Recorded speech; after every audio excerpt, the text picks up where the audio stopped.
Good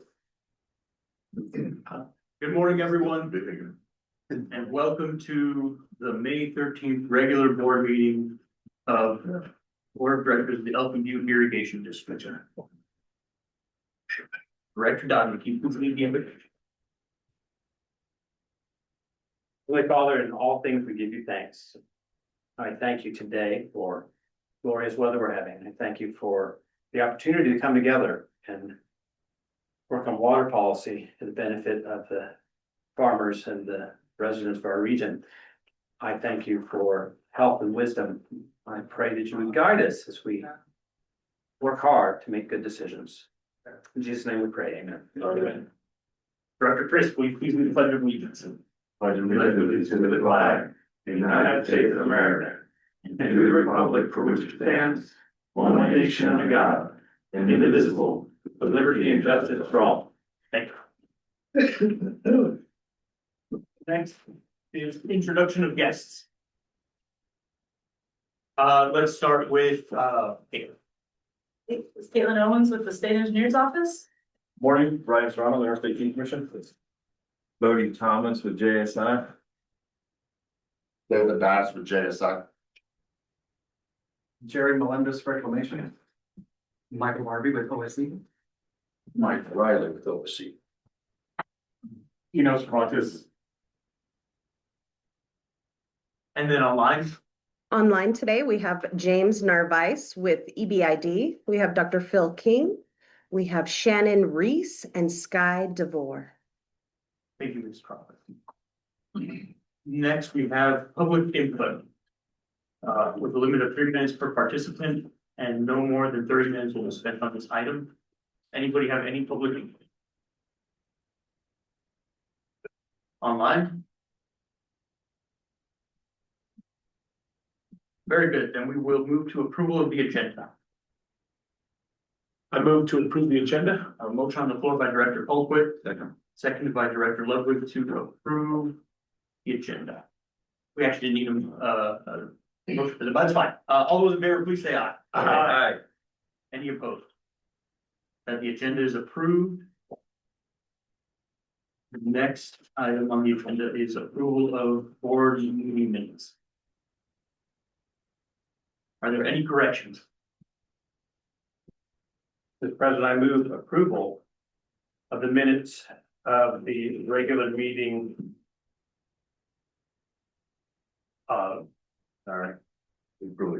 April 8th, 2026. Second. I have a motion on the floor by Director Davier, seconded by Director Colquitt to approve the board minutes. I've got a quick comment, Mr. President. Sorry to keep Director Glacial waiting. I wanted to note the recording in the minutes of the report that Mr. Francois gave last week on our external funding update. Exceptionally well captured in the minutes.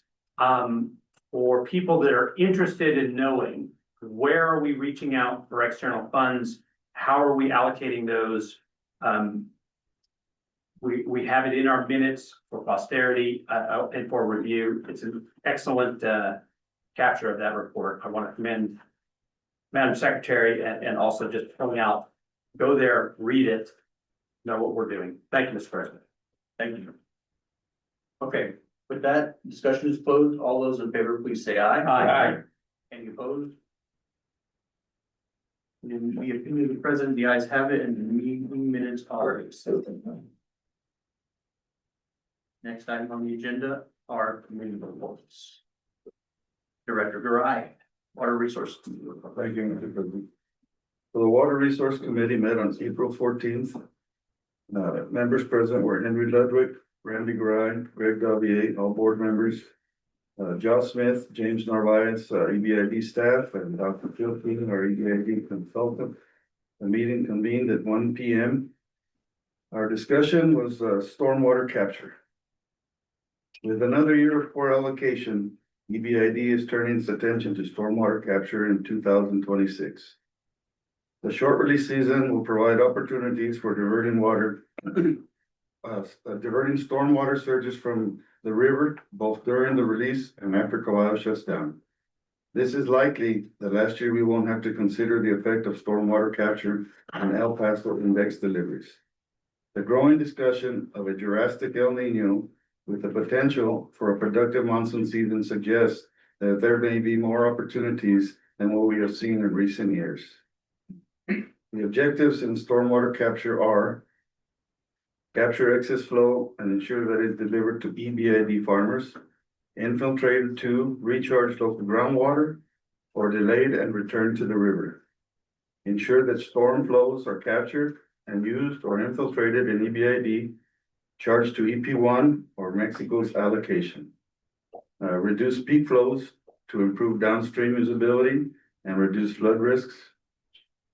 In future years, it will be important to keep peak flows at the El Paso gauge below 1,000 CFS plus Mexico's orders to ensure counting toward the index delivery. James Narvaez related on some of his experiences during storm capture. During EBID's surface water seasons, delivery operations constrain our ability to divert stormwater. If we reduce diversions in anticipation of a storm event, the storm event may not materialize, and in critically short allocation years, such as this one, we don't have the luxury to slow down. Also, debris and sediment that come with the stormwater are also problematic. EBID generally shuts down its allocation diversions before EP1 does, and this year EP1 will probably be running 2 to 4 weeks after EBID shuts down. Mexico also will be taking water after EBID. In such cases, we need to divert the storm surge, but leave downstream orders in the river. When Caballo is close for the year, we can divert what is in the river, but that too is complicated. No farmer orders will be placed because allotment season is over, so EBID staff must find a home for diverted stormwater on the fly. Several drains cross the canal system, so stormwater can be dropped from the canals into the drains to facilitate infiltration and groundwater recharge. After EBID has ceased ordering from Caballo, farmers rely on groundwater and install tapancos in EBID's canals to facilitate moving groundwater from the pump to the other fields. If the tapancos are not coordinated with EBID staff, we run the risk of dumping stormwater into a canal with a tapanco downstream, presenting the risk of overtopping the canal. Productively capturing stormwater requires 24-hour staffing during the monsoon season, even if EBID isn't ordering water. A storm can hit at any time, but seems to favor late nights and early mornings. A stormwater team of EBID staff members will need to be monitoring incoming storms and coordinate responses to capture stormwater and communicate with other local agencies to help provide advance warning of potentially damaging storms.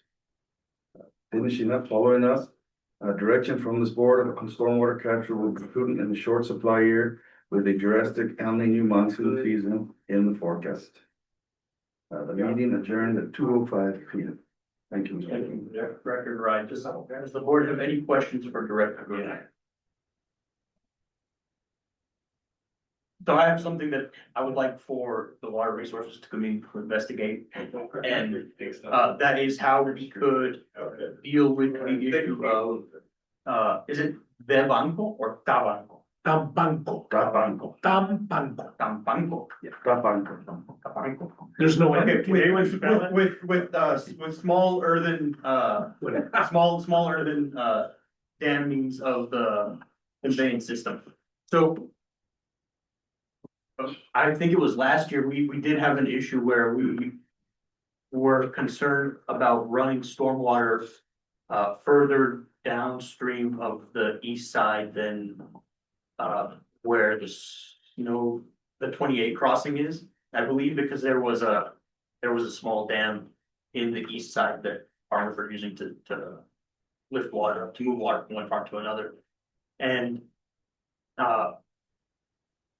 if we got some really big storm flows last year.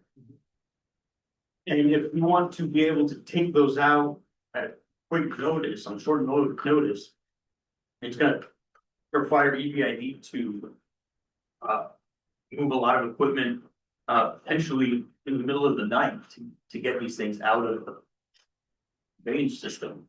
So would it be worth it to make a policy that if farmers are using, are they're installing, are those dikes? Is that what that would be? So down. Yeah, like a dam. In, major conveyance systems, would it be worth it to require them instead to, pay for a check structure? That way, EBID staff can quickly and easily, undam the conveyance structure. That's the question. So, I don't know if we want to debate that right now, or if we just want to send it to committee so that the committee can debate. I'm gonna say, Mr. President, Director Dodd. it's just a point of order. I'm gonna suggest that it is good and appropriate that you have asked the question of the committee. I'm gonna suggest it's not agenda, so debating it would be improper. I would look at our parliamentarian for comments on that. I think referral to committee is appropriate. I think if you're engaging in a debate that appears like there's going to be an action item on it, create a concern about specific agenda. Great, then, ask the committee to, investigate that and bring sort back to the board.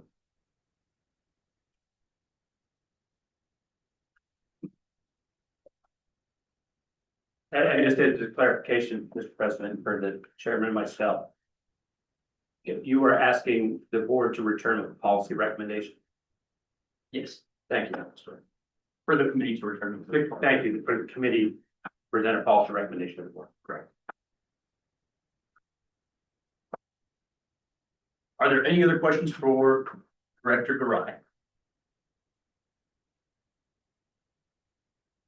The next item on the agenda is the Government Affairs Committee report. I will just read it off. There is not a report in the app. So we have been discussing, how we are going to start participating in, Water Trust Board planning and seeking funding through the Water Trust Board. We are working on an ICIP update, so that we can submit the documents in June as required by the state. Have have a calendar of meetings for water and natural resources. We are not on the agenda for any of them yet. We're still waiting to see where the one held. But the first one is 13th of July, one 7th of August. There's one 29th of September. And then I believe there are 2 in October. So we will be on the agenda for at least one of those. And we will present to the committee.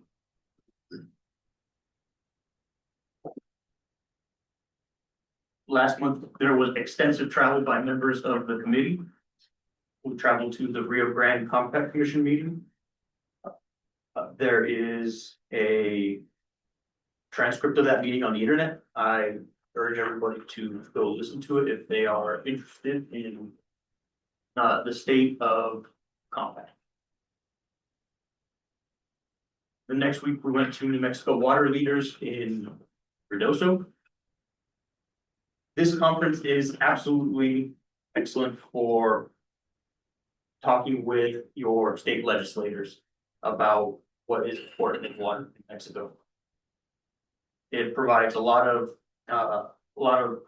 issues to discuss and a lot of free time to discuss them in the afternoon and the evenings.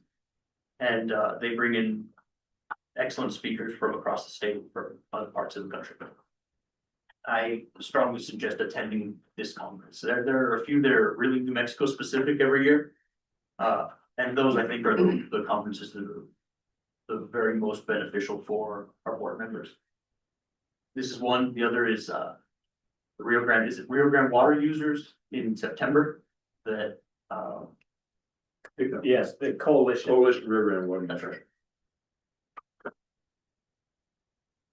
I think those two are the most relevant of any conference that we go to. And finally, we went to the NWRA Federal Affairs Conference. We met with staff from all of our federal legislators' offices. And Representative Vasquez gave us time, on the last day, so we are grateful to Representative Vasquez for the time and the attention.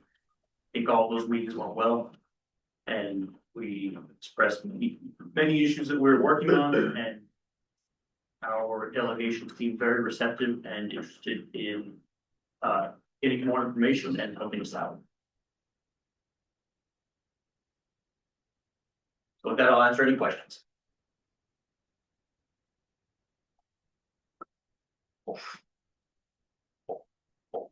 Next item on the agenda.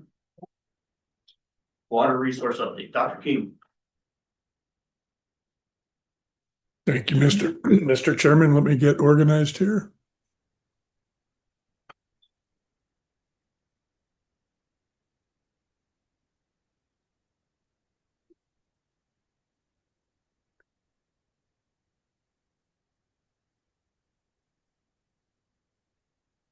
Okay,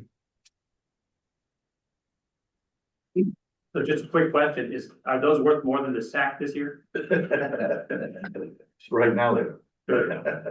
A hard question. It is, For last year, it's rough, like needing to know that. What's it worth, the sack?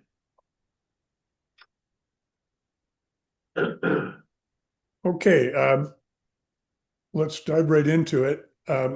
Again, this continues to be a strange year. Looking at the net inflow since March 1st, we've picked up about 9,500 acre feet of net inflow into Elephant Butte. That is basically indicative. You'll see at the bottom that I've got the net inflow as less than zero. We're kind of right at the edge of balancing out, and what that means is that whatever is coming into the reservoir, and that would be coming in, from the Arroyo, a little bit from the low flow conveyance channel, but the river has been dry since the end of March. So we're definitely winding down on the inflow season very, very early this year. To have the river go dry and at the end of March is pretty unusual. In fact, I haven't checked, but I think that we may be pushing a record for river drying there. At any rate, we've got about 34,000 in Elephant Butte. You can see they've started moving water from Elephant Butte down to Caballo. That was running about 16,000 before the move started. And they're up to about 30,000 now. So we've got a total of about 264,000. We've got our compact credit water, which will remain constant for the rest of the year. San Juan Chama water at about 3820 as of May 10th, I think. So that's pretty current. Leaving us with usable project storage, which is just the total storage less those two unusable pools. We've also got about 17,780 that is not releasable, in addition to that is not releasable due to the minimum pools and evaporation. We look to maintain a 10,000 acre foot minimum pool in Elephant Butte and a 12,000 acre foot minimum in Caballo. And we are subtracting off 5,000 acre feet for evaporation. Previously, we were using 10,000 acre feet, but for various reasons, we've lowered that to 5,000, which is indicative of what a short season is going to look like here. I don't think we're going to be pushing the limits on storage or compact or either of these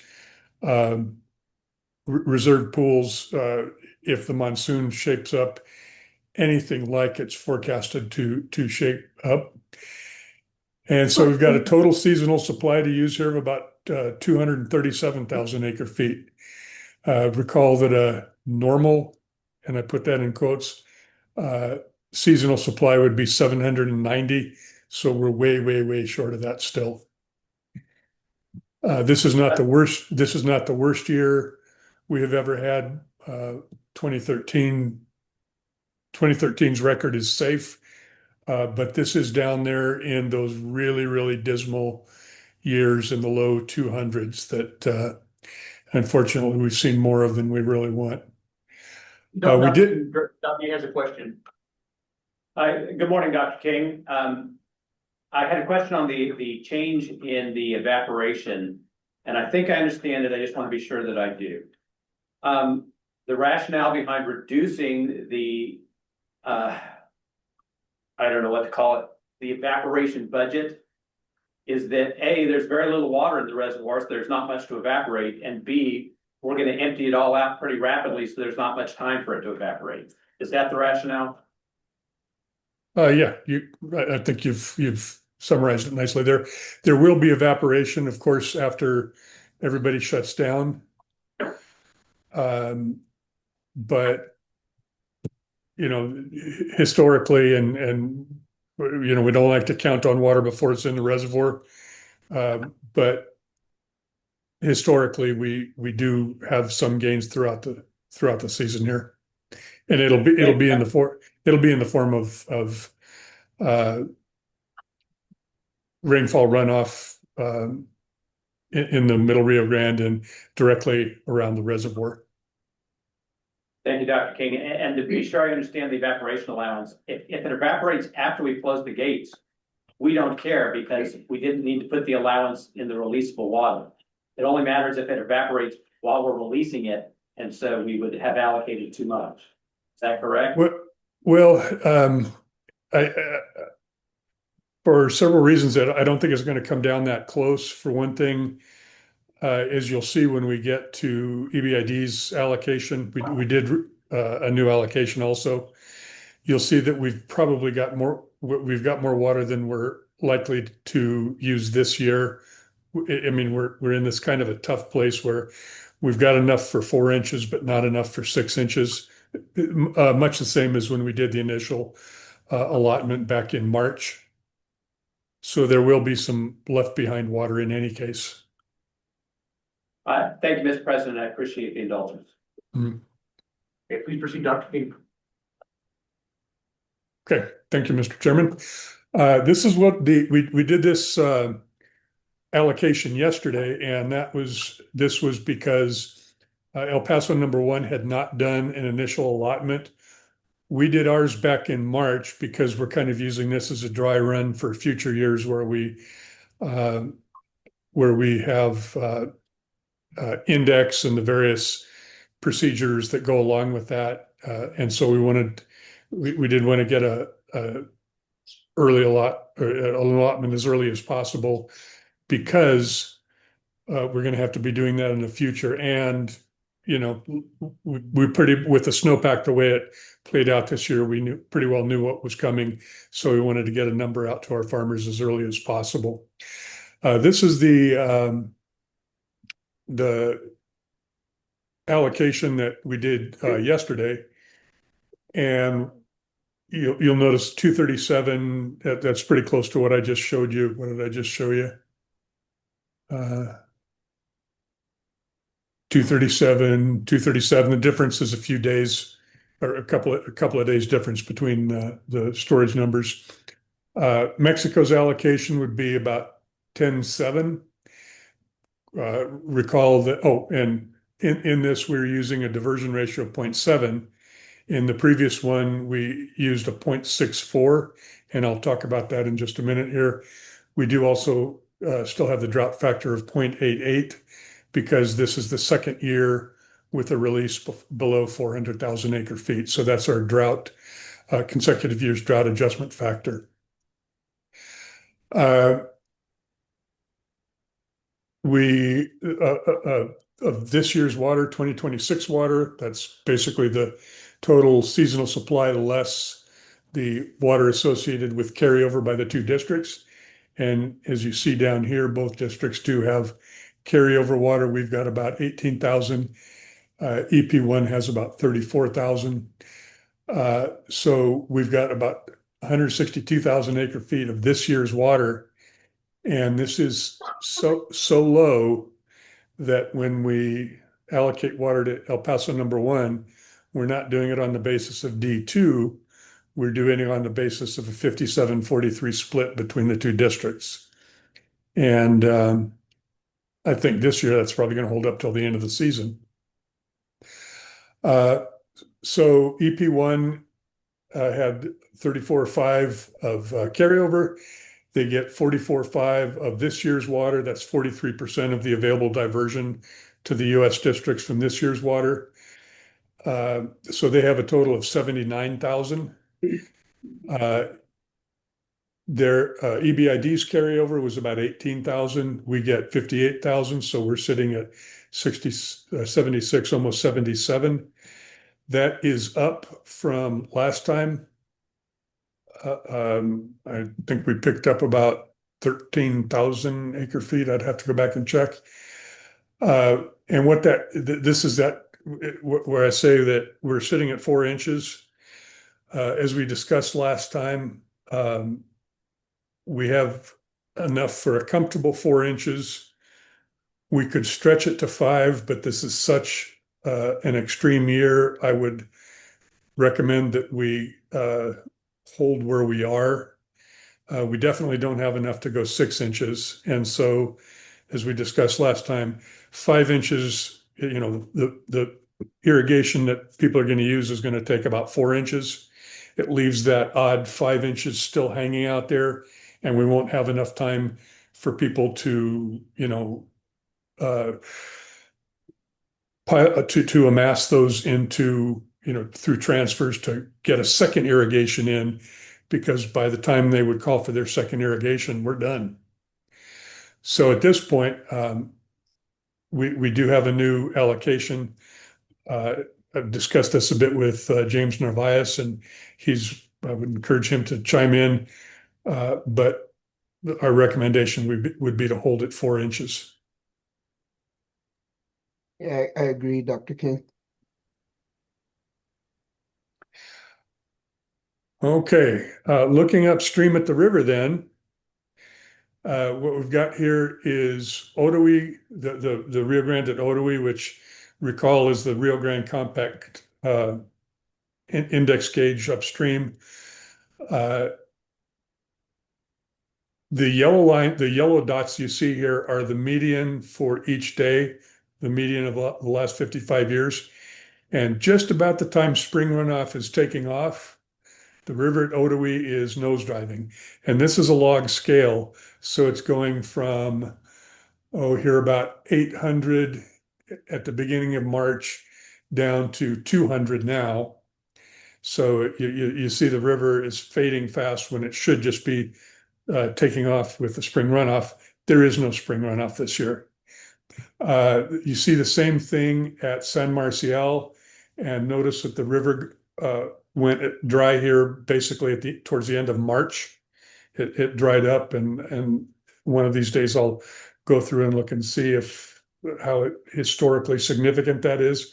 But again, at San Marcial, we would expect to see the spring runoff arriving a little bit later than it does at Otoe, but arriving nonetheless. Nothing happening. We're flat line here. That's in the river, but the reservoir, of course, is a bit more complicated.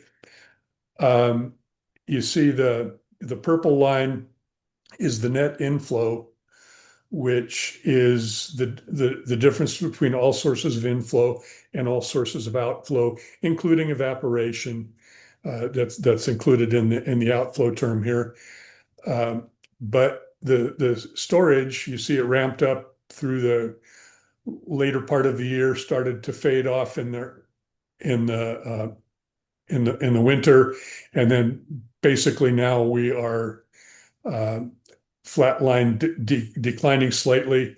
You'll notice a negative dip down here. This dark line you see here is the 0 for net inflow. That is probably due to them starting to release water from Caballo. So some of the storage that was in Elephant Butte went into storage in the channel between Elephant Butte and Caballo. And so it's not in either reservoir, it's in the channel in between. So that sort of got removed from the storage calculation for now.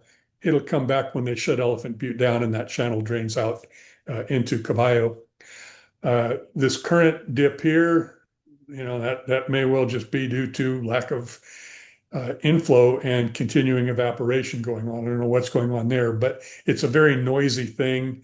Try not to look too much at it. All I can say is we're roughly break even, maybe a little bit on the negative side with the inflow right now. So the take home from here is don't expect more inflow, significant inflow this year, except for runoff events coming from local rainfall. And by local, I mean Middle Rio Grande all the way down to Elephant Butte and Caballo reservoirs. Excuse me. The precipitation outlook, again, it's just this, excuse me, this strange all-time low kind of snowpack with bad but not that terrible total precipitation. And again, it's because the winter has been so warm that we get a lot of what would normally be precipitation as snowfall coming as rain. And the snowfall we do get is pretty well melted off by now. So we've got 10% snowpack up here in the Rio Grande headwaters, 2% in the upper Rio Grande, 3% in the Elephant Butte Reach, and then the Caballo Reach, which is everything downstream, is finished. It's gone. I did widen my map a little bit to the west because you see here the Little Colorado is sitting at 467%. That's what happens when you have a tenth of an inch, literally a tenth of an inch of snow, and your average is essentially zero. It's one of those divide by zero kind of things. 467% it's just a mathematical artifact. They are done too. Looking at these snow traces, this really gives you a clear idea of how much we are into uncharted territory this year. The colored bands you see here are the statistical distributions of the snowpack at each of these stations. I've got the Rio Grande headwaters up here and the upper Rio Grande, which is that state line down to Otoe gauge. So the red is 0 to 20th percentile, yellow is 20 to 40, green is 40 to 60, 60 to 80, and 80 to 100th percentile. So what you see here, the top line is the maximum it's ever been. In the last 30-year period from 1991 to 2020. And the red line is the minimum. So everywhere the black line is down here in the white zone, that's a new minimum. And you see that warm March just really cratered everything completely anomalously. That we've not seen that before. Happens at both gauges. Things did flatten out for a while as things cooled off, and we got maybe a little bit of snow here and there, but basically they're both done. And certainly the upper Rio Grande is finished. Middle Rio Grande headwaters has some trivial little amount of snow here, but nothing that's going to reach Elephant Butte Reservoir. Looking at this is May 20th to May 26th outlook, you notice we do have above average precipitation outlook and a typical warmer than average temperature outlook. I picked these because they're relatively current. They're updated yesterday. But this wetter than normal, it would have been nice to have our snow season looking something like that. But it's over and time to start hoping for the next one. If we look out a little longer into our monsoon season, this is an older one. This is almost a month old. The forecast is a month old, but this is looking through July through September. which is the main part of our monsoon season. And you see above average precipitation, that is that big monsoon that you may have been due to El Nino that you may have been seeing in the press lately. Above average temperatures, that's kind of you can almost assume that anymore. The one thing I will say is that some of the recent discussion on this monsoon is that the real effect of El Nino will likely arrive later than the main part of our monsoon season. So it would not surprise me at all if we see the real monsoon start to kick in a little bit later and persist a little bit longer, like, running off into October and possibly even November, we may be seeing some events. And so that's why, as Director Garay mentioned, we're going to be on high alert for opportunities to capture and infiltrate stormwater during that time particularly when Caballo is shut down. Here's what is causing all the buzz, the El Nino cycle, and we are on an El Nino watch right now. We are in ENSO, that's El Nino Southern Oscillation, neutral conditions, meaning we're not in El Nino. We have come out of La Nina. We're in between right now, but as you see, there is a 61% chance of El Nino forming at least through the end of 2026. And if we do see effects, expect them later in the year rather than earlier. You can really see the evolution of it. We've got time here on the vertical axis and longitude on the x-axis here. So it's going from the coast of Peru over to or Peru and Ecuador over to equatorial Asia. And if we go back a year, you see everything's pretty cool up here. The blue colors indicate that it's cool across the equatorial Pacific. La Nina, this is the intense part of La Nina that we just went through. And then in these recent, very recent times, you see the Eastern Pacific start to warm up, and that has really branched out. This has, in order to constitute El Nino, this has to persist for 3 months. So we're maybe half a month now. So that's why they're talking about 61% chance May through July. It'll need that persistence in order to qualify as a El Nino. I don't know why I even bother putting these in, but there is a May forecast from NRCS.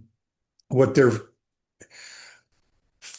they're forecasting, this is now, I'm sorry, this is not April through July. I should correct that. This is May through July because the forecast was made May 1st.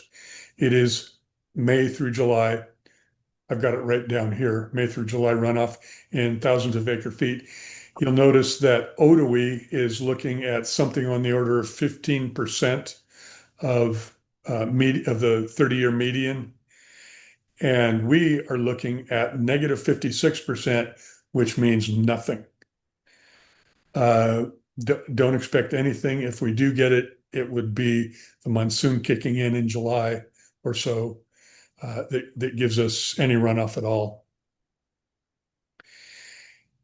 And with that, again, short year, you saw that record-breaking warm winter, and it was not just a record-breaking, it was a Beeman-esque, look it up, Beamonesque, a Beeman-esque warm year. That actually has to do with a long jumper in the 1968 Olympics. But we've essentially the inflow has essentially ceased. You can't get any worse than zero inflow, and that's what we're forecasted for. We picked up about 13,000 acre feet since the March allocation, which was our first and only thus far. And so that 4-inch allotment is, you know, we recommended to hold. Still planning on a May 29th release. We, depending on what happens, you know, with the normal vagaries of a water season, we're forecasted to end in late June to early July. Probably late June up north and early July in the south.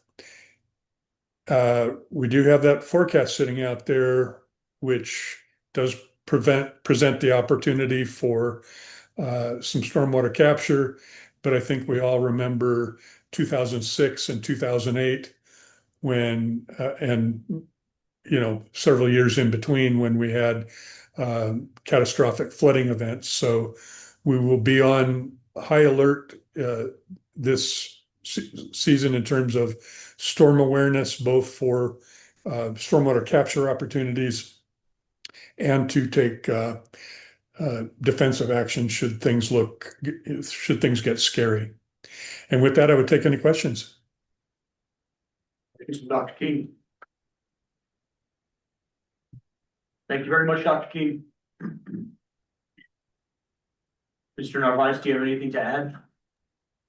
Nothing really to add on the presentation there, just to let you guys know though that we will begin taking preliminary water orders on Monday. So we'll be open for orders 7:30 to 4:30, Monday to Friday, just to gather enough information and just kind of get us prepared for where our demand's looking at. I know it's 2 weeks out, but it does help us in a sense to get an idea of what's out there. So that's kind of the big thing coming up.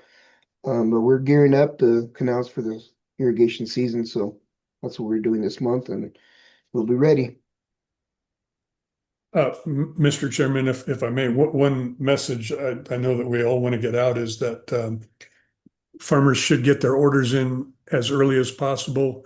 If they wait until they see water in the canal to get their order in, it's probably too late.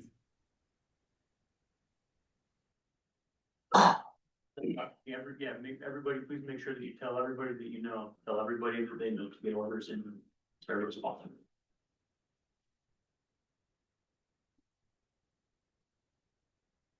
Very good. Thank you, Dr. King. Thank you, Mr. Narvaez.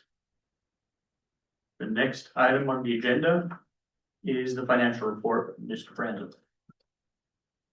Good morning, everybody. So cash balance in the bank is looking pretty good. We're right around 11 million. I will get into some reimbursements that were outstanding. That's approximately 1.7 million. I anticipate we'll end the year still concurrent with what I've told you in the past, around $6 million. That's after we, you know, do salaries and wages and some anticipated expenditures before year end. We have temporarily put those on hold until the new financial system, which is live now. We're working to backdate kind of the rest of this year. So hopefully by next month, we'll have everything fully implemented there on that front. These reports will change. I plan to change these to give you guys some more information, and we can just kind of see what you guys like and how you want to digest information. But overall healthy, still doing pretty good year over year. The differences here in, you know, between 26 and 25 is just primarily some grant expenditures. We have received, this number is pretty close, but I think it's about 92% of our assessments year to date. We have around 8% that's outstanding.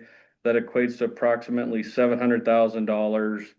And then, as I mentioned, we have about 1.7 million in reimbursements we're waiting to receive from the Interstate Stream Commission and the Weary Ag Work Program. And yeah, overall looking healthy. I think, you know, we're building up those reserves. We look to end the year better than last year in terms of, you know, the district just continuing to grow and improve, and our investments thus far are paying off. So. Question for Director Dodd. Thank you very much, Mr. President. Thank you, Mr. Franzoy. Would you explain the difference between the bank and book cash balances? So the bank balance is the cash balance that we have in the bank currently, And the book balance is what is on our record as of 4/30. One comes from, so one is on our balance sheet and the other one is the cash bank statements that we have from Thank you. BMO. Sorry. So like when I think of the difference between, usually it's the check flow, like I've issued the check, so I don't have it on the books. The Yeah. check is not cleared. Correct. That's $1.3 million. That's a lot of check flow. That comes from this ISC equipment that we purchased down on. So it says we're awaiting reimbursement. Right, but the But cash that's is, explained. but the cash has left our balance.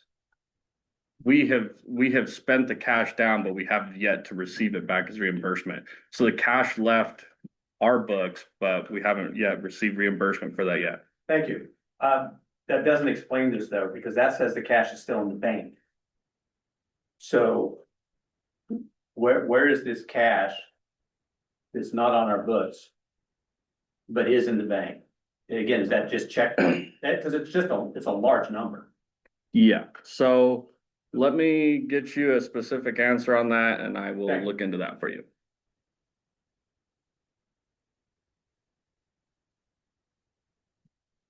Any other questions? No? All right, can I move on, Rafa? Okay. So next is our ITB. So we put out an invitation to bid. Let me try to find the scope right now. Oh, A little further. is it? Okay. So we have our LID fund, which is approximately 700,000. We collect roughly, I believe it's about 20,000 a year into that. So if you divide it by 20,000 a year, so the 700,000, it's been there sitting in cash that we have not used, restricted cash. That is for our flood control dams or PL 566. And we need to spend that money. It's just sitting there. It's not providing any public benefit. The intention of, charging these assessments was to provide public benefit. And so this is an invitation to bid. It'll be for construction aggregate materials such as riprap, 3/4 inch base course, and other process aggregate that we'll utilize to cap dams and for other projects throughout the district. It is published online and open to bid. What I am looking for is delegation of the authority of this contract so that I can sign it and get it into production. As some potential bidders will potentially be moving their sites. And we want to get this done. We want to start spending down on this. So looking to have this so I don't have to bring it to the next board meeting. President.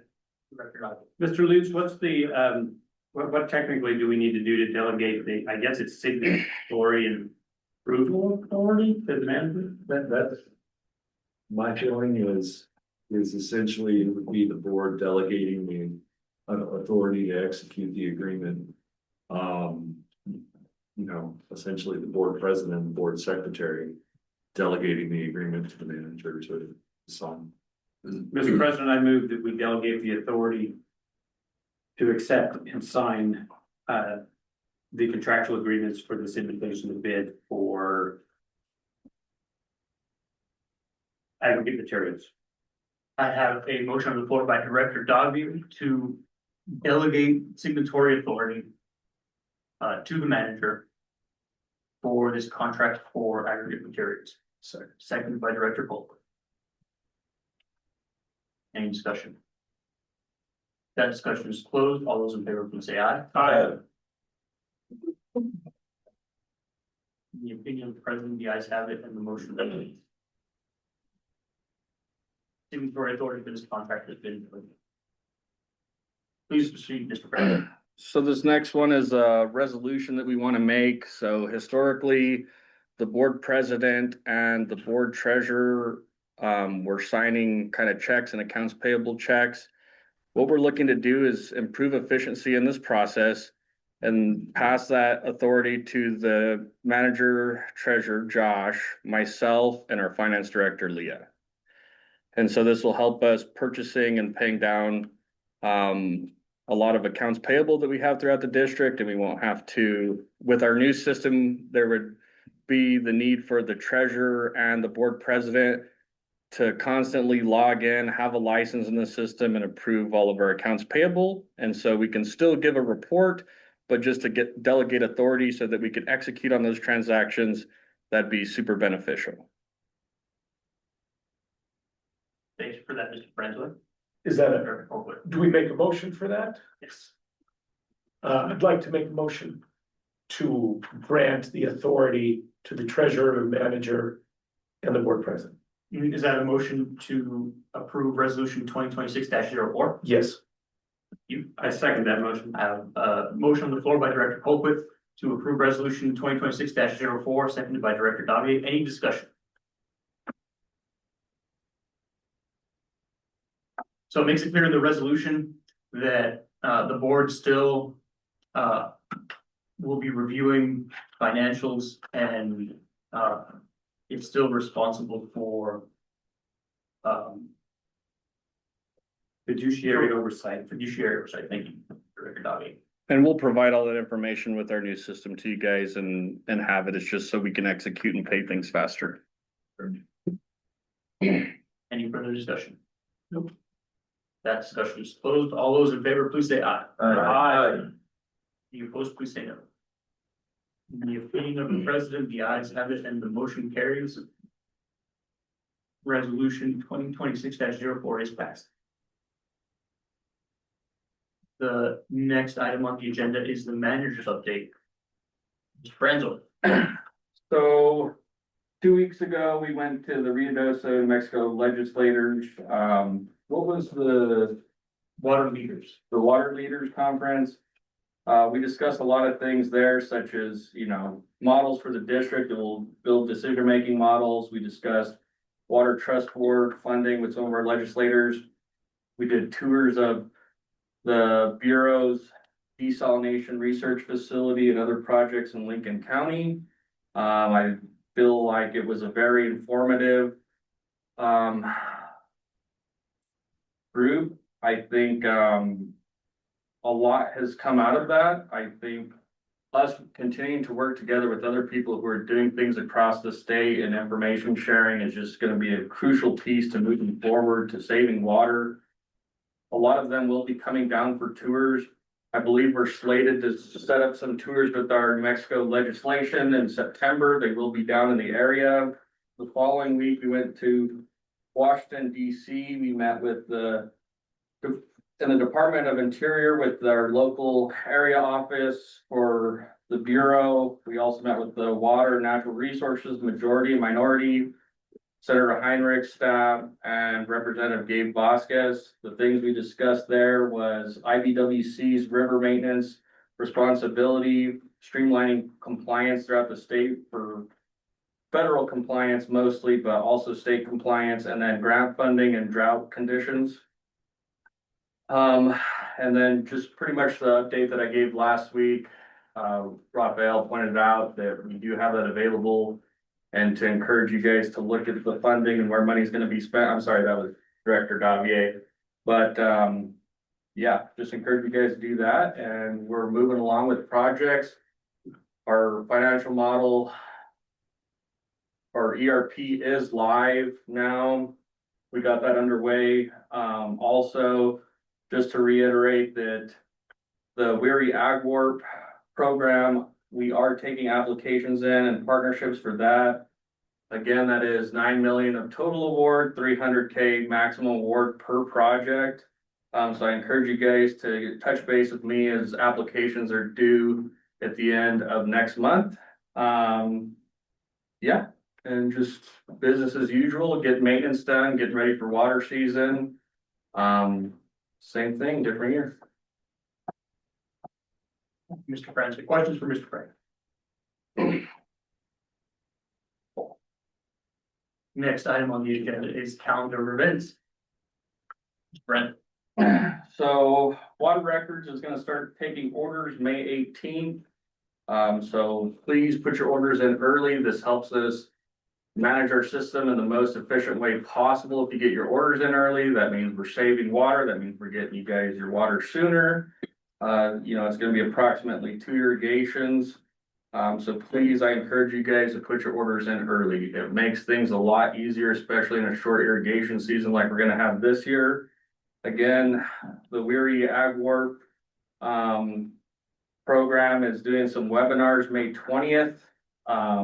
I also have all the information for those programs. If you're unable to make a webinar, you can reach out to myself. There is a Water Smart tour next Wednesday.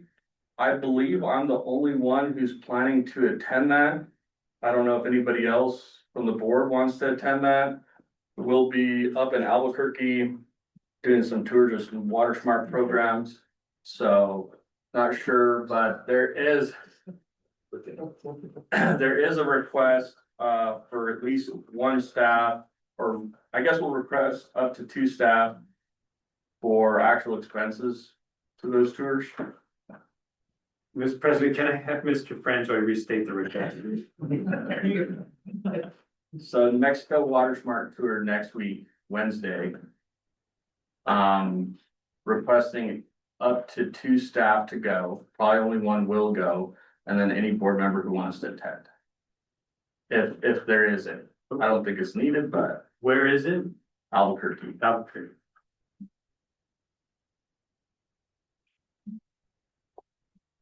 Do we need to approve travel for that if board members want to go? Mr. Lewis? Yeah. Yes. It would be a concern.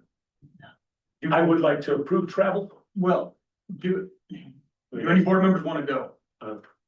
Next Wednesday. Next Wednesday. And I'm sorry.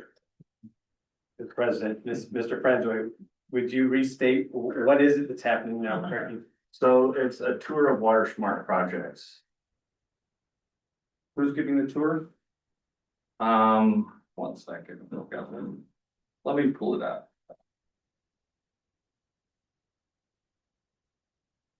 Yeah, help me out with the exact dates and stuff. Sorry, I got distracted. So Sarah Smith is hosting the tours. We will meet Wednesday, the 20th at 9 a.m.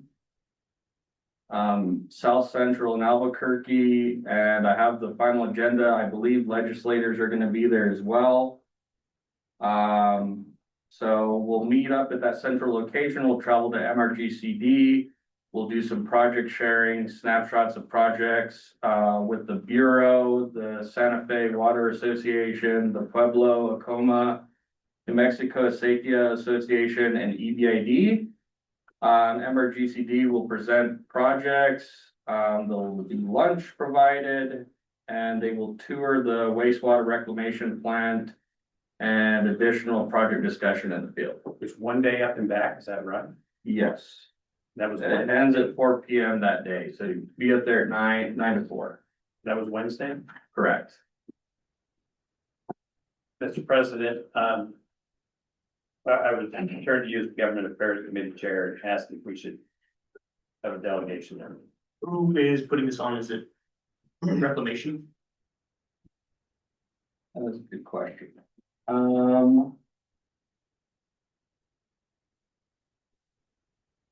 don't know what organization. Josh has more information. Josh was slated to attend this, but he wanted me to attend it in his place. So I don't have tons of information on it. But I just know it's the new Water Smart program. We're trying to get Water Smart funding reopened back up. Mr. President, just so we can move on. Mr. President, I move that we approve travel, 2 staff members and 2 board members up and back on Wednesday to attend these Water Smart tours. I have a motion on the floor by Director Davia to approve travel for up to 2 staff members and 2 board members to Albuquerque on May the 20th. Second. Seconded by Director Colquitt. Any discussion? All those in favor, please say aye. Aye. Opposed, please say no. Your opinion, the president, the ayes have it, the motion carries. Travel is approved. Thank you. The office will be closed May 25th for Memorial Day. Depletion Reduction Purchase Program public meetings will be May 26th, 4 to 6 p.m. at the Diana Community College Gadsden Center Room. Please reach out if you guys need specifics on that. And May 27th, 2026, again, same time, 4 to 6 p.m. at the Thomas Brannigan Memorial Library. May 28th, at Hatch Valley High School, 4 to 6 again. Irrigation begins June 1st of this year. And I believe there is a depletion reduction purchase program virtual meeting that will be June 3rd, 4 to 5 p.m. via Zoom. And our next board meeting is June 10th, and Weary Agwarp applications are due June 29th, as mentioned before. Thank you, Mr. Pretzel. Mr. Serrano, do you have anything you would like to add about the first program meetings? No, those dates that Joe referenced are the correct dates and times, and just encourage everybody to participate if you can. Yep, I encourage everybody to attend those. State here going to be at the Interstate Trade Commission and listening to your recommendations, and they will not hear them if you do not attend. So please attend and please let them know what you were thinking.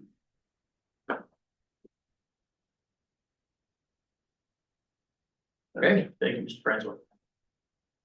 Next item on the agenda is the HR and safety update. Ms. Maciel. Good morning, board members. How are you? Morning.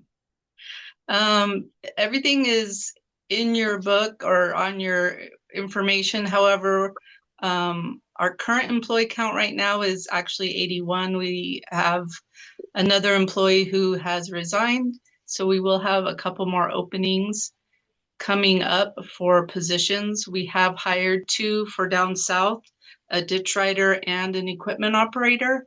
And we have actually 2 equipment operators, one transferred from ditch riding to the equipment side.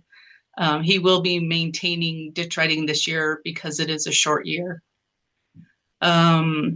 We don't have any specific recognitions for employees, but there are lists of our employees for May. James being one of them, who's been here 34 years. So I want to congratulate him for that. It's a long time. We do have quite a few people out on FMLA. Some are intermittent, some are out for family, and some are out for themselves.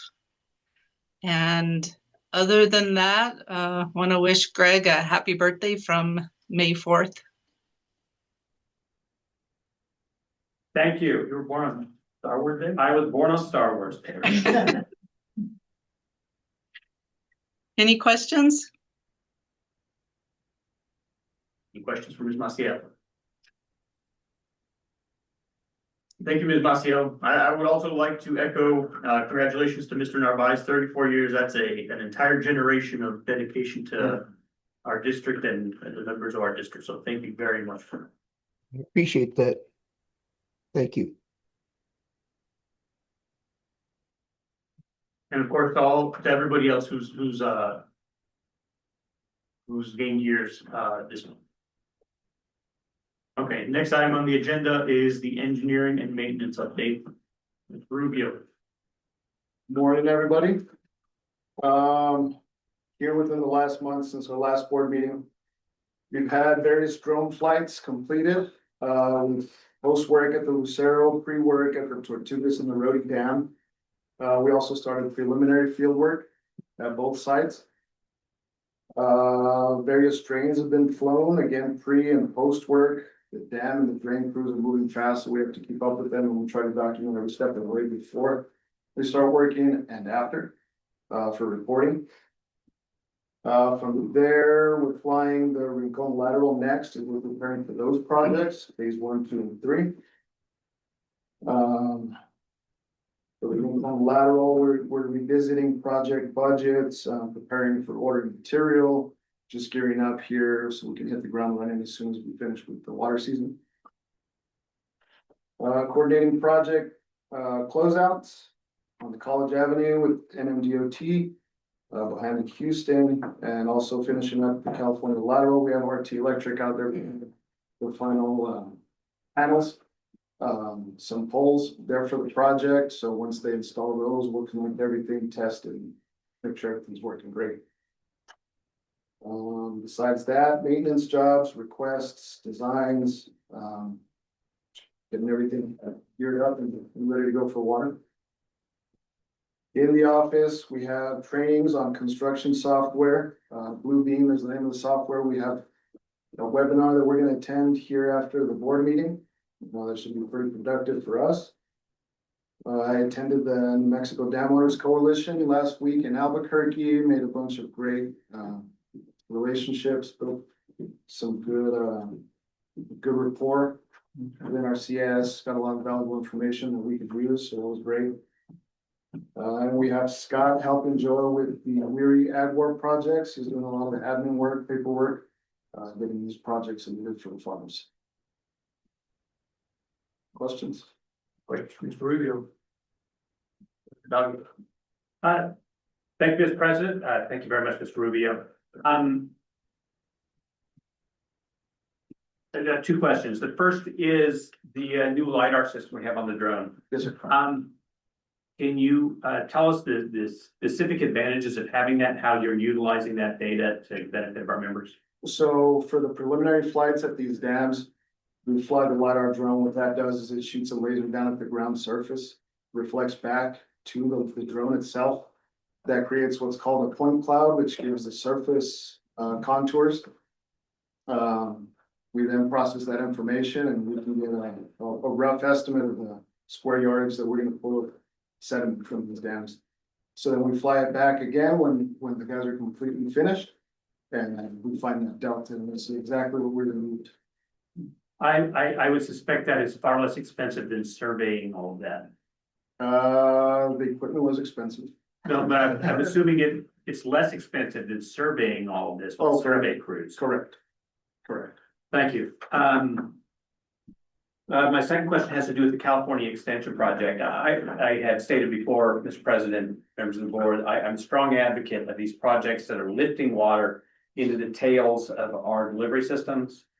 There are benefits to every member that's receiving water on that delivery system when we reduce the demand at the tail.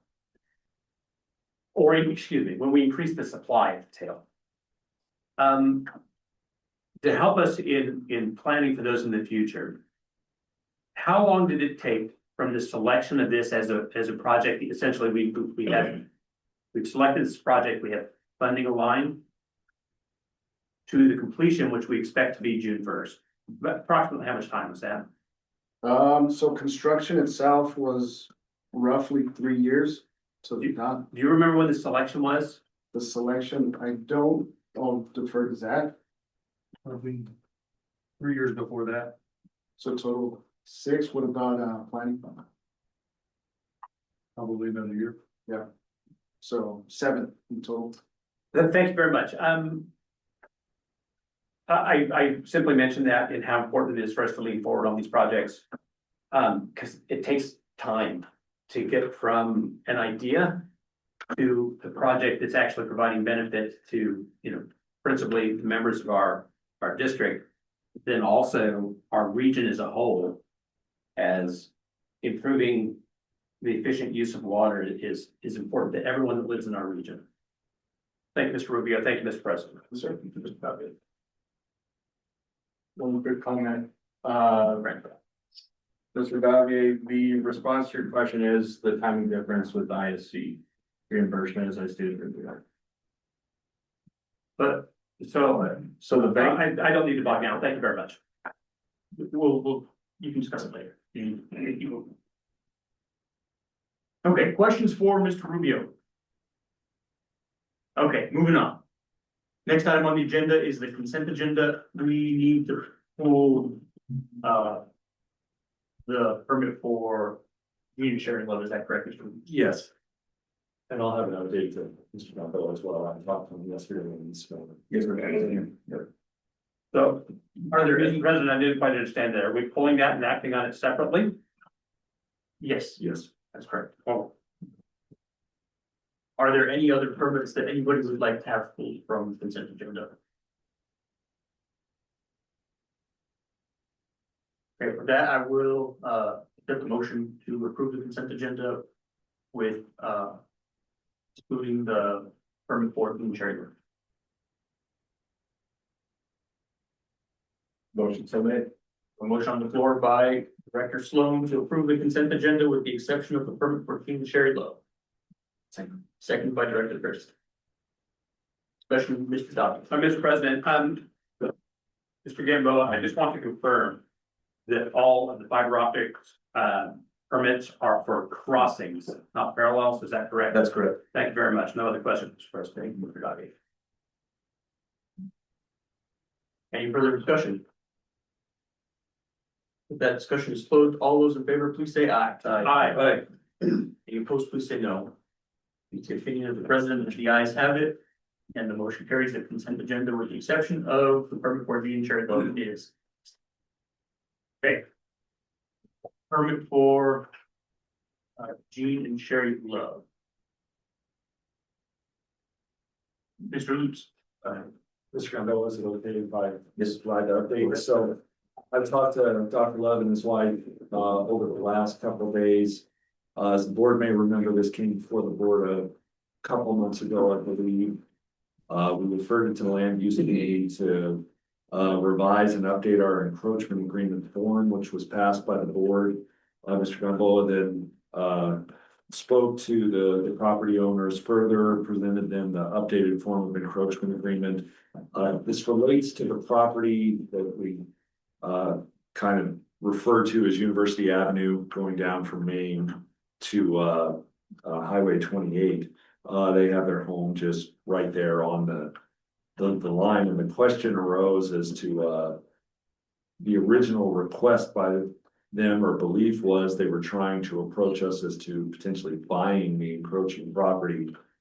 Through that discussion, EBID has a right of way in that area. And the research that I've done over the last few days, it's actually the state of New Mexico through Department of Transportation that owns the underlying property. I gave the Loves and contact information of someone in the state.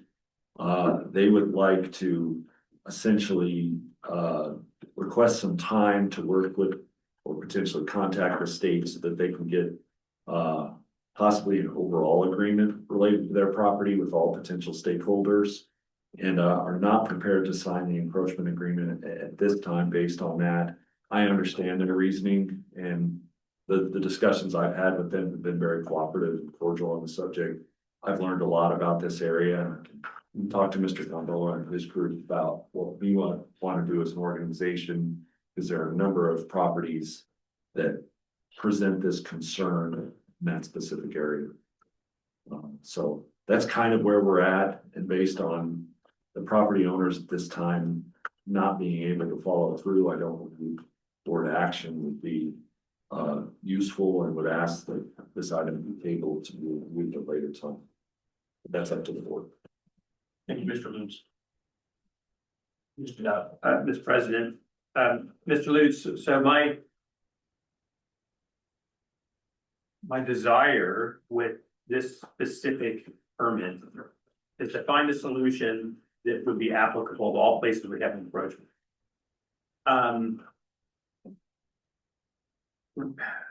Would you please explain how this portion of EBID's right of way is potentially different from portions that are deeded to the district? Well, in this case, it's land that's owned by the state, but that EBID has a right of way, essentially an easement for its facilities to go through, which is fairly common in the district compared to a situation where EBID actually owns the underlying land and the wall comes through. But it is a property ownership right EBID has.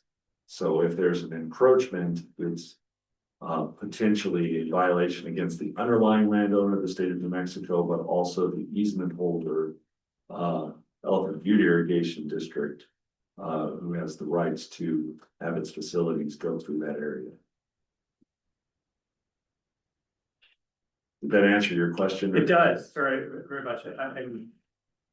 do you believe that we are moving in a direction with this application that would provide us a replicatable remedy for other encroachments that don't need to be removed, but that need to be recognized by the district where we don't own the land that the right of way sits on?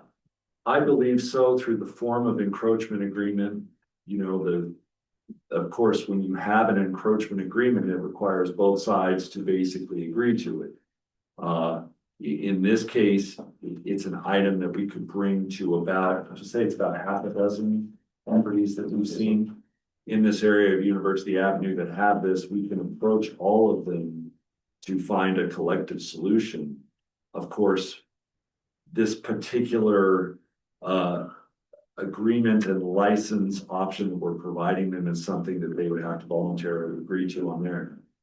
If the property owners do not, then the district has to assess what steps to take at that point. Would it effectively be a trespass if we don't come to an agreement? It potentially, yes, it's potentially viewed that way, and it's a question of what the district decides to do, you know, both from a policy and an operation standpoint as to how to address that. Thank you very much, Mr. President. Thank you, Mr. Lewis. So I think we need to kick this back to the land use committee so that we can figure out a way to proceed here. And in doing that, we also need to table the permit. Is that correct, Mr. Lewis? Yes, and I would like to work with the land use committee more, particularly since working with the Loves, who are very good to work with, by the way. I want to be clear about that. To see what solutions, because I'd also like to talk to the state of New Mexico as to what the state's potential position is. So I think that's important for us to know as a board with you decide to do those in the midst of this area. Very well. Mr. President, I move to postpone. Oh, good to see that. Bring my glasses. 2026-007. That's the work number. Mr. President, I move to postpone license number 2026-L-002 and refer to the land use committee to return at a date recommended by the land use committee. Second. I have a motion on the floor to postpone consideration of permit 2026-L-002 to refer to.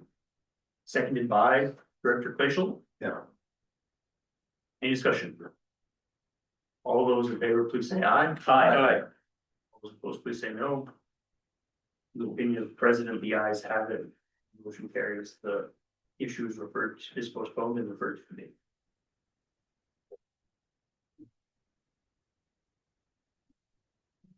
Very good. Next item on the agenda is the suspension and transfer hearing.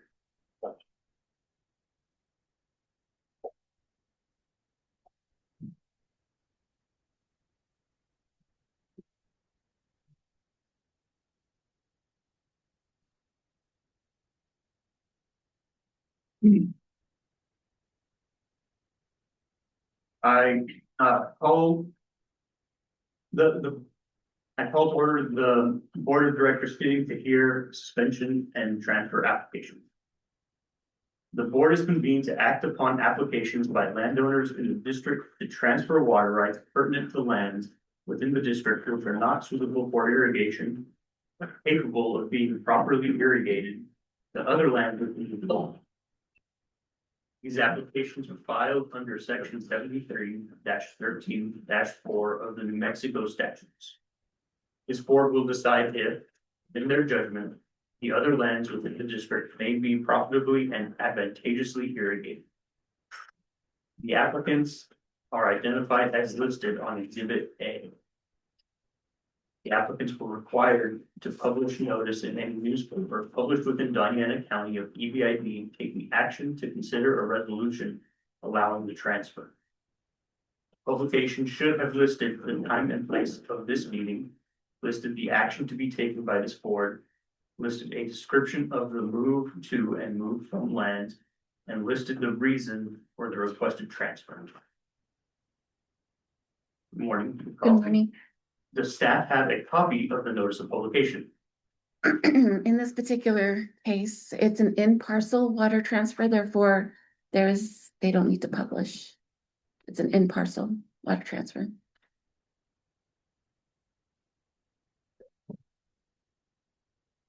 How does that work, Mr. Boots? Turn into that now. And I will admit, I got caught a little cold. So it's essentially because it's from JF Apodaca Farms to JF Apodaca Farms. Basically, it's not a transfer between two separate. Right, it's within the same parcel. Oh, I see. So it's within the same land base. Right. Yeah, I understand. I feel comfortable with that. I'm gonna double check to do some quick research, but I don't believe publication is needed. If that's the case, do we still have to go through a suspension and transfer hearing? I believe it would be advisable to do so, just to be on the safe side if there's public concern about that. I'd say proceed forward, but Mr. Dobby? Thank you, Mr. President. I'm quite confused. If it's in parcel, that it's not actually moving from or to anywhere, what is it we're being asked to consider? Where the green land is. So where the yellow is, that's where the 10.81 water rights is coming from. We're moving that to where the green, where the 2 is. Are the green and the yellow the same parcel? So all the red is one parcel. So where the green is doesn't currently have water rights. I'm quite lost on that. Should we let the applicant give their concerns? Mr. President, before we do that, I'd like to understand what it is I'm considering. Mr. President. This is a reclassification. The areas in green were not classified as irrigable. The water rights from the yellow tract are being transferred to the green now that we have done a reclassification, which shows that the land of soil is here. All within the same parcel.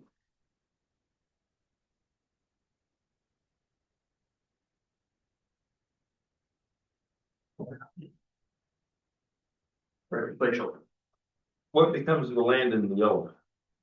It remains the same, just less water rights. Mr. President, because it's a single parcel, I don't know how many acres are in that yellow area or how many acres are in the green area. I don't know if this is compliant policy. If all we're doing is reclassifying a portion of a land that's within a parcel that has a water right, I am not aware that we have a reclassification approval requirement as a board sitting to give transfer the suspensions. Mr. Lewis? So I would say, in looking at the statute now, and, admittedly, I didn't see this issue coming when I looked at the agenda. That statute specifically provides its transfer of water from one tract to another tract.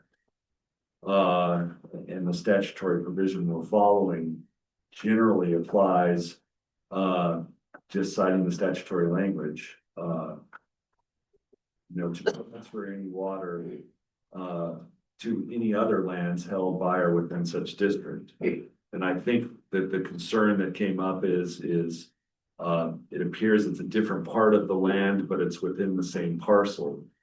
But the language of the statute says from one tract to another tract. I think this is all in the same tract.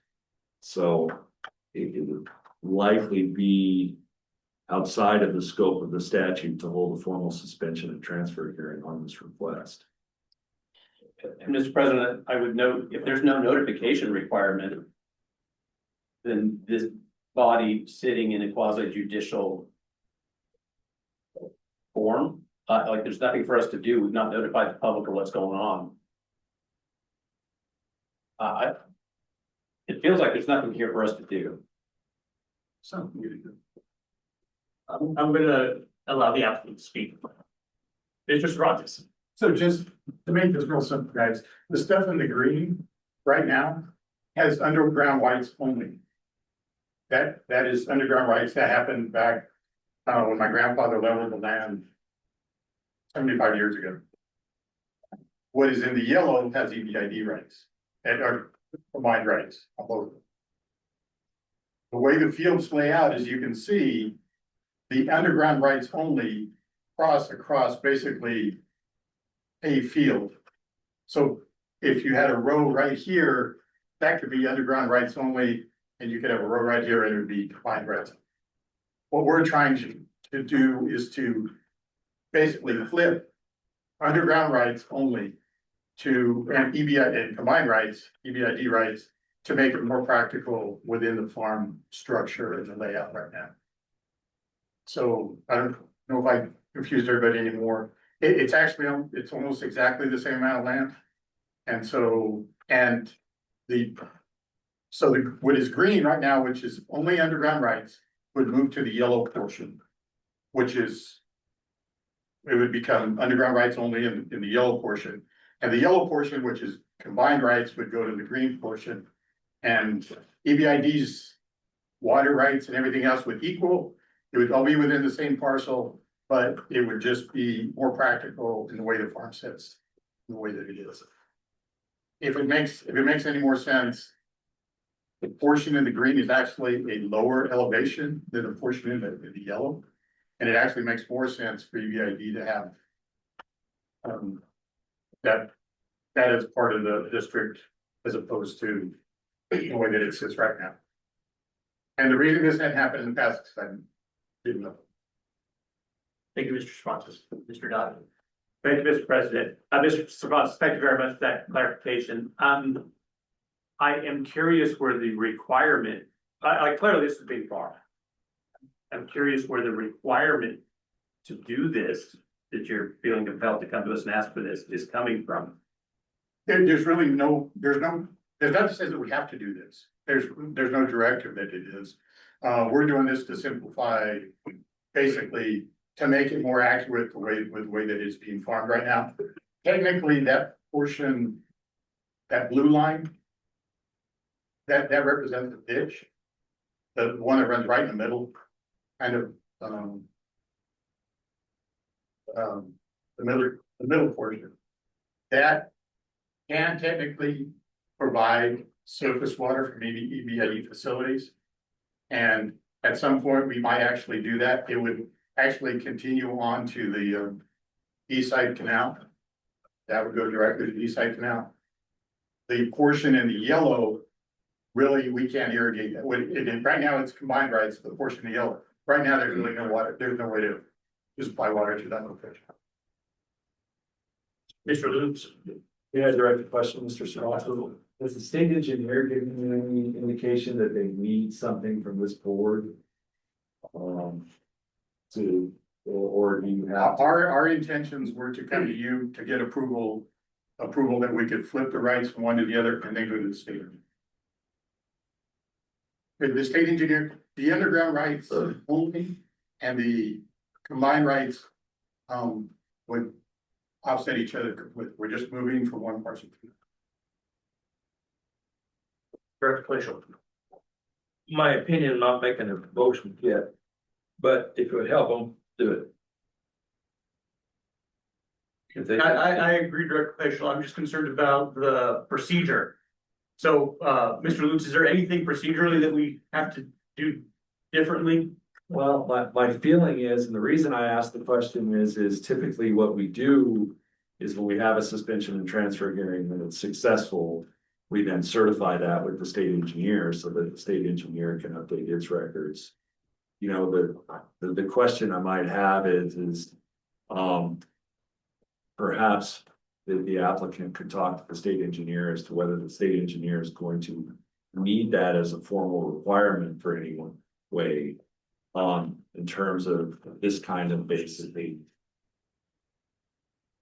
use of the water within the same tract that the same owner uses.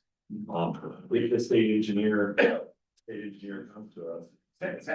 That right here, he would be making the application. Yeah. The state engineer is here. And we worked with Mr. Linden, and we obviously worked with him a lot because he is on contract with the district.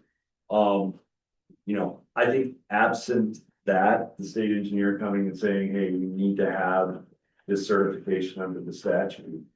Don't think we need to have a statutory suspension and transfer hearing based on how that statute reads. Because it's not movement from one tract to a different tract within the district involving different owners. Mr. Schwartz. Well, the only thing, and the only question I would have is it's within the same track and you're moving it, but you are moving it to a location that is not a combined right. You're moving it into a location that is an underground right only. Is that per a hydrographic survey? That's based on, 1960 decision as to what is underground rights only and what is combined rights on that farm. A 1960 decision from the OSC? OSC. My date might be. Mr. President, I've got some more comments, but I think we should, I guess, proceed with the presentation. I'm still a little confused about what to do.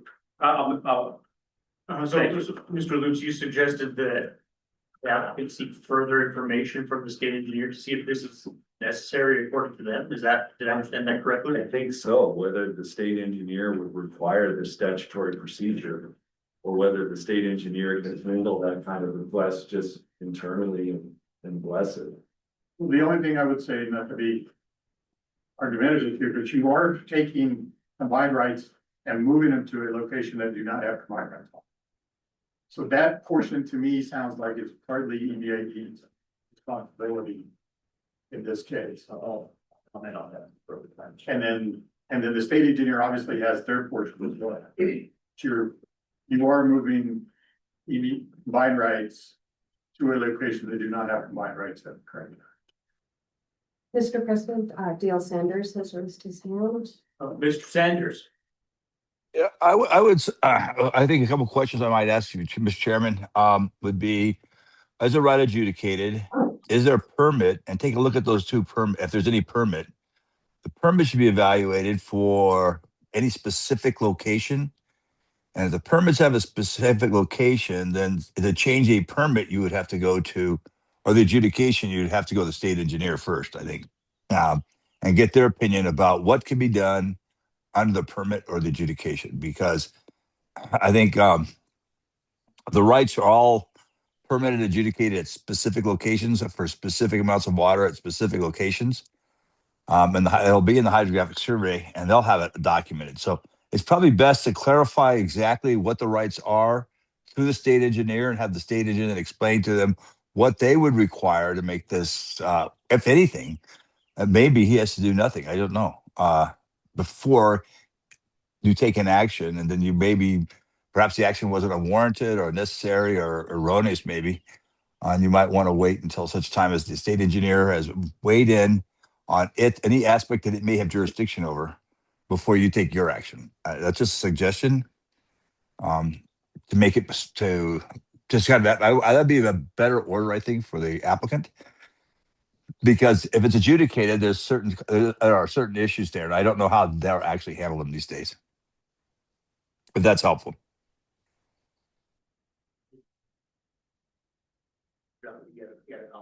I do. I like it.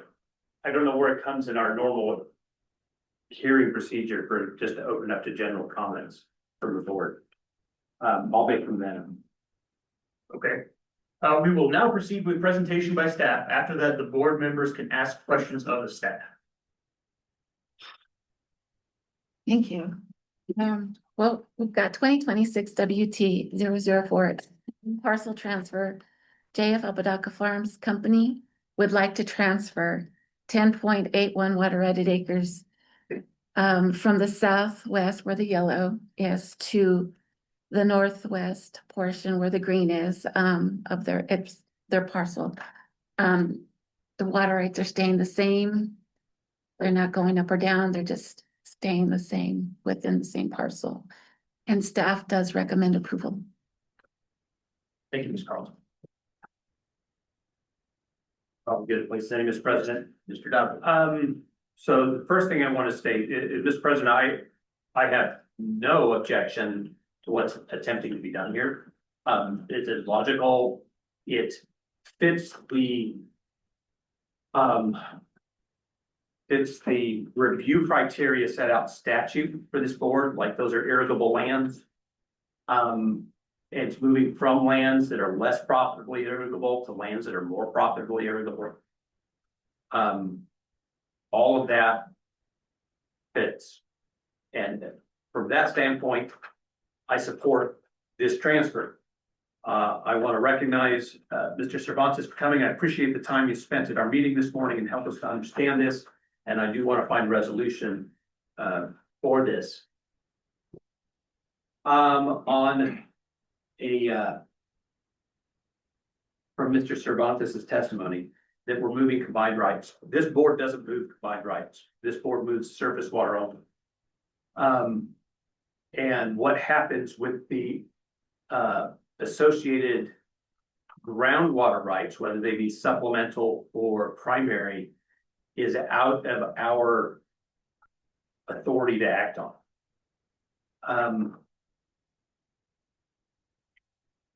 One of the questions I would have for our water council, and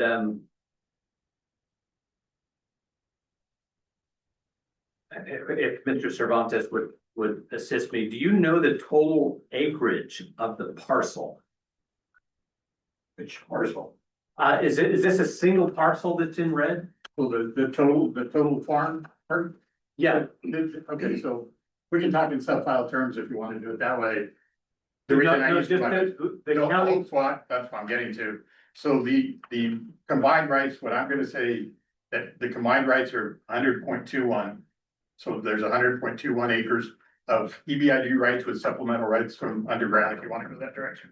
And then the surface rights, or excuse me, subsurface rights only are just under 34 acres, 33.78. So the total combined is just under 134 acres of water righted acres. There's more, there gets more into it after that, but we'll leave it there for now. Were you asking the land? Yes, so the area that's in red, which is the county parcel, you know how many acres that parcel is? Oh, you're talking county. Mine aren't good enough. It's shown on It's showed on the map. It's- 140 something. No, that's water righted acres. It's 118.89. Is the area in red? Yes, sir. But so that arithmetic doesn't match, what Mr. Cervantes presented, which is there's approximately 135 water righted acres in that. Do we already have They- water on us? No, that doesn't make sense either. I'm not seeing on the map where it says the acre. You have a calculator? Yeah. 20.7 20.7, plus 146.18. 146.18. Yep.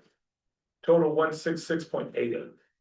Yes, now, that does not include the portion that is partially farmed, the west side of that.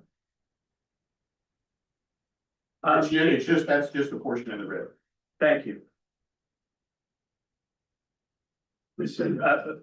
Director Colquitt, what did you say the total acreage of the portion in red? 166.8. 166 acres. I mean, 0.88. So my question to our Water Rights Council, we have 165 acre parcel with approximately 100 acres of surface water rights on it. Where can they apply that water on that part? I don't know how we designate which part of the parcel can I have water applied and which can't. How does this body determine that?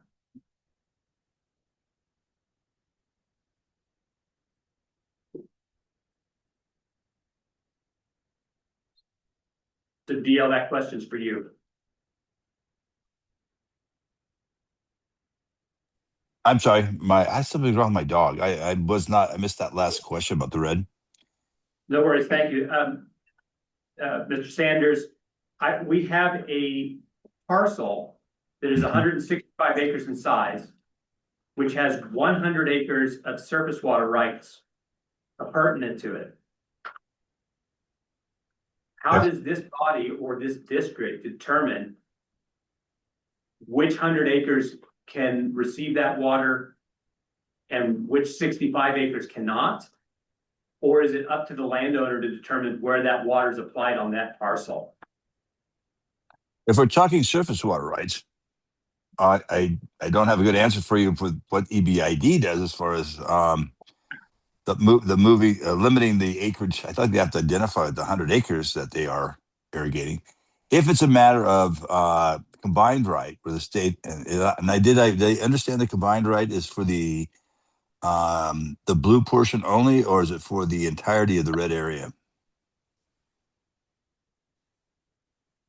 So the applicant wants to move EBID rights from the yellow portion to the green portion. Yes, I understand. EBID rights are pertinent to the entire parcel. Is that correct? Is that how it works? That EBID rights are pertinent to the parcel? Yeah, I would. That's why I say. What I thought. Mr. Chairman, yeah. It's a legal question. Yeah. Mr. Chairman, at least the way water rights work is that the acreage is identified and should be identified.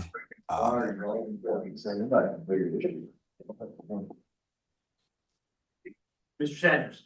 Oh, in the on that the simplest way to do it, I would think, unless your records have the same mapping of the surface righted area, the adjudication, the hydrographic survey will have those lands identified in the survey. And I don't know if the folks have gone to the survey or not, or they should have a copy of the survey, I would think. Whether given this discussion, I think they'd want to know specifically what the state engineer views it in the hydrographic survey, because they will adjudicate both the surface and the ground. And from there, then you can identify from that map what they've identified. And if there's an agreement between the applicant and the state engineer, then they could then I think they can bring back those two maps and say, this is what we have. And I think the state engineer could probably help them. I mean, there's some nuanced questions here that I don't think we have enough information on. And at least I don't. Maybe staff does, but I didn't hear enough information about the exact location of the groundwater rights, what type of groundwater rights they are. And the groundwater rights then are again, I would say if they're moving it onto groundwater righted lands, then they probably want to talk to the state engineer to see if there's any problem or reporting. There may not be, but stacking is perfectly fine with the boundaries of all the property you have that you have a right to irrigate, right?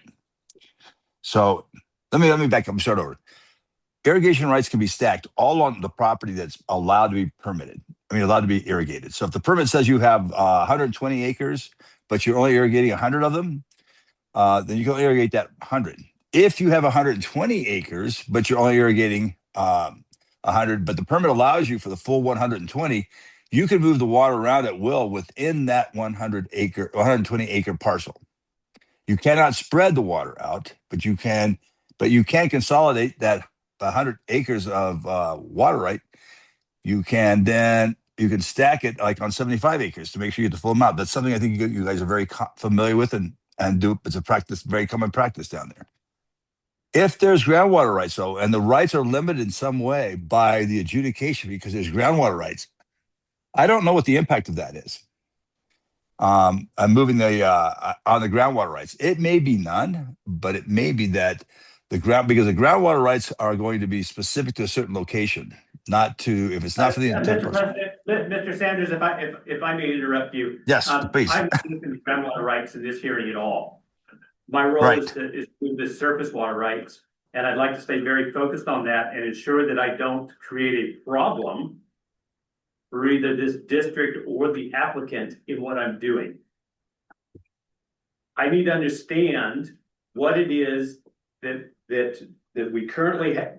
Where are the surface water rights assigned. Yes. Do we have a way that we know that as a district, given that this is a single parcel? And then what are the requirements for transferring it, which gets down to the definition of a tract? So, may I? Ms. Carlson. When the Bureau was assessing water rights back in the 20s, 30s, they did not put water rights. If there was hill line, they would put it in temporary suspension. So if it was hill line, if it was rough, if it was seeped, they would put it in temporary suspension. A lot of this is to our border, so some of that land is maybe out of the district. So it's not a total of in district, it's not 166. There's some out of the district. But where the green is, that all used to be hill line. So the Bureau did not assess, they didn't put water rights on there because it was hill line. Since then, they've developed it and it's irrigable now. So we had our guys go out and they reclassified that land. So now it's irrigable. So now Mr. Cervantes wants to transfer the 10.81 from the yellow to the green because it's now irrigable. So wherever the Bureau didn't put water rights, it's not supposed to be watered because it wasn't assessed with water rights. Right, I think, Mr. Sloan, In your previous, have we done this before? Yes, you have. Let's proceed. we have done this before. Multiple times, yes. We don't do it very often, obviously, but we have done it, yes. Mr. Doggy, I'm opposed to just proceeding, assuming that the way we did it before is correct. I want to be sure I understand. So we've got a couple parcel numbers on the map, 592,400 P. Is that an EBID or a county parcel number? The one ending in P is our number. Okay, and the R1701508 That is the county is the number. county parcel number. Does our parcel map differ from the county's parcel map? They can because the county, the way the Bureau assessed it, sometimes they included the land outside of the district, but sometimes they didn't. So however they assessed it, that's how we still have it in our Thank you. system. And to be clear about the district boundary, that is the black and white hashed line Yes, sir. on That's this map, correct. and it is reasonably accurate. Yes, sir. I mean, everything I see on this map seems to, that within our area of concern for this parcel seems to be within the boundaries of the district. Am I mistaken in my interpretation of this map? No, sir. Okay. Does EBID have a map? I'm trying to figure out what track I'm transferring it from and what track I'm transferring it to and how I define that so that I've got a transfer that is, you know, In my, legally sufficient. yes, sir. I'm sorry. When I do a regular water right transfer, I'm obviously moving it from one land to another. In this particular case, there's not really anything for me to do because the water is just in their account. They know what they can and cannot water or where the water rights are assessed and not assessed. So there's nothing for me to move. I think that's the whole crux of the question. If there's nothing for you to move, then is there anything for us to do? Because it makes it seem like the answer is no. Approval, but just, I mean, Mr. President, I apologize. no, you're fine. Mr. President, if I may, I would like to consult Mr. Libin, who's also present, and get his opinions on this matter. Please proceed. Mr. Libin, help me out here. So I think AJ did a very good job of explaining that a portion of this farm was assessed by the Bureau of Reclamation and thus had EBA water rights. A portion that was not assessed because it was a hill line or otherwise, and that's that temporary suspension portion of it. The question is changing those, so now taking a portion that was assessed as or not assessed to be assessed and swapping those two. Is just procedural to then lead to an application of the state engineer to do similar. It is our understanding that the EBID transfer needs to take place before submitting that application to the state engineer to swap those two water rights. So on EBID's map, so in the computer in there, like your parcel report that you'll get, it doesn't say specifically which part of it has water rights and which part is assessed and which part isn't. But the maps in the office do show that that portion is hill line, and back up why a portion of that is temporary suspension, why a portion of it is permanent suspension, for example. And so those are the old maps of why they're assessed in that way, but it is just to create a switch in that. It's also that reclassification. That word used to mean something a little bit different, but it's just that this land, moving the water rights to now is irrigable, and you guys all understand that, but that's the point of that. So now that is irrigable, trying to get those assessed acres to the other part of the land for the to then proceed with the application of the state engineer. So suppose we approve this application, Ms. Carlson, what would you actually do? There's nothing for me to do. So then why do we need to approve it? This procedure, this is what we've done. The last one we had was 2019. I don't remember that one, but I voted yes on that. I clearly missed this. So Mr. Lutz, you were saying that within a parcel, it seems like we don't actually need to approve anything for them to make that transfer, right? Or is that what I understood from the beginning of this conversation? And I've learned as the conversation has progressed, could I possibly lodge questions? Please proceed. Carson. So is the issue that historically there was, and we're talking about 10.81 acre feet, are they acre feet that can't be used right now because of the historical designation that it was hill line or in suspension that you're trying to free up to use? Because of a change in the way the land exists now, or am I not understanding? So intentionally trying to not bring the groundwater rights into it, but the point that the EBID assessed land has the combined groundwater right and vice versa, the portion that doesn't have the groundwater only right, and wanting to do that in the opposite place so that the EBID water can be used where that's best suited. The groundwater only can be used best where that's best suited by the physical characteristics of the farm on the ground. That is a lot of the purposes to get those changed so that what was previously not assessed can now have EBID rights. Have EBID water applied to it. And to answer the previous question, was not directed at me, that land that was not assessed does not have EBID water rights on it and shouldn't be receiving EBID water. On the ground, that's a magical line. It's not a real physical line that anybody would know about. But the hydrographic survey then has mapped that better. And that's where that's clear what is, which one is which.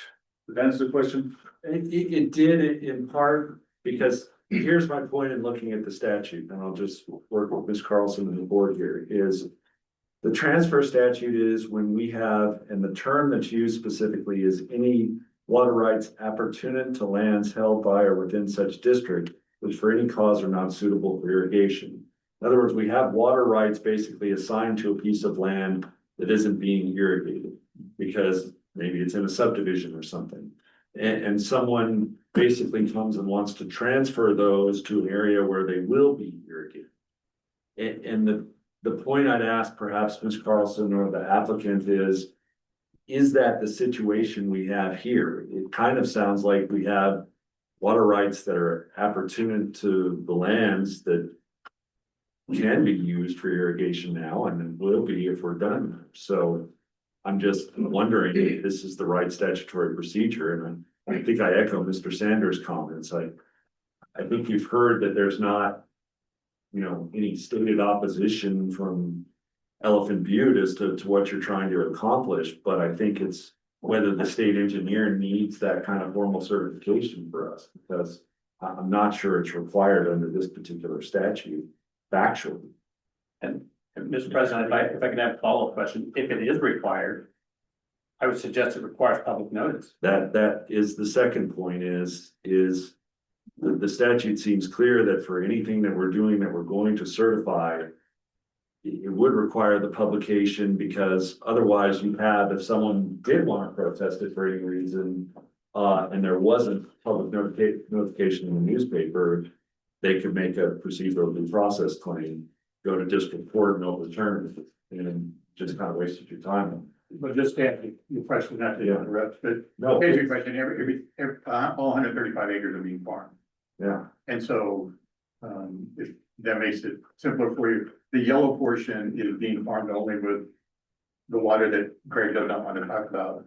And then the green portion is being watered with, it can be watered with either or. So.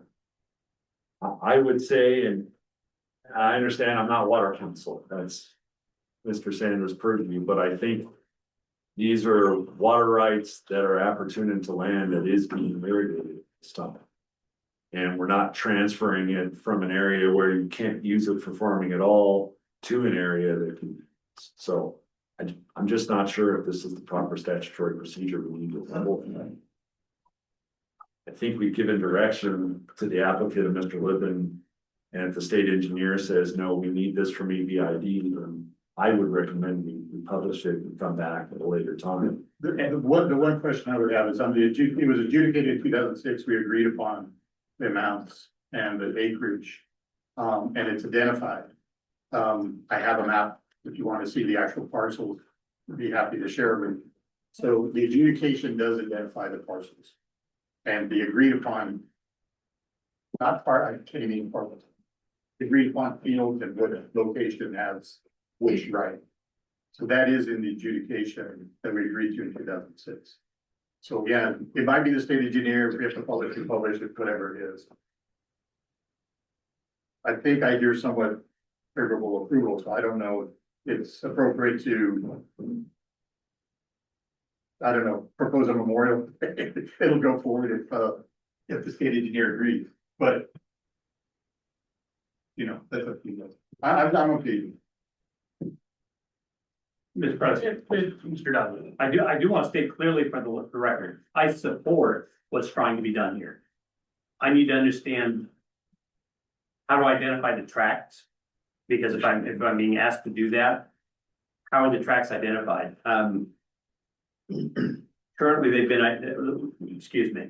Yeah, presently they're identified by the parcel map that EBID imports from the county to identify where water can be applied and where it can't. I'm not aware of how we identify tracts of land, or like what's the term, Mr. Lutz, again? It's a water rights appertinent to lands. I don't know how to determine where the surface water right is pertinent, so that we identify that clearly for the transfer. We don't have two different EBID parcel numbers. We don't have two different county numbers. How is it that we're stating and identifying that properly for a resolution?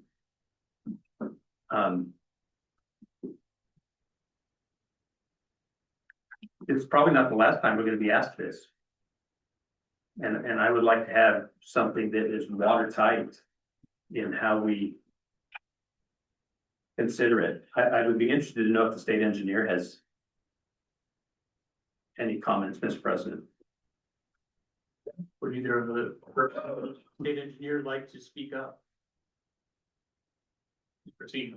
This has been an age-old conversation here. In the very beginning, we tried to negotiate where water was going to be applied.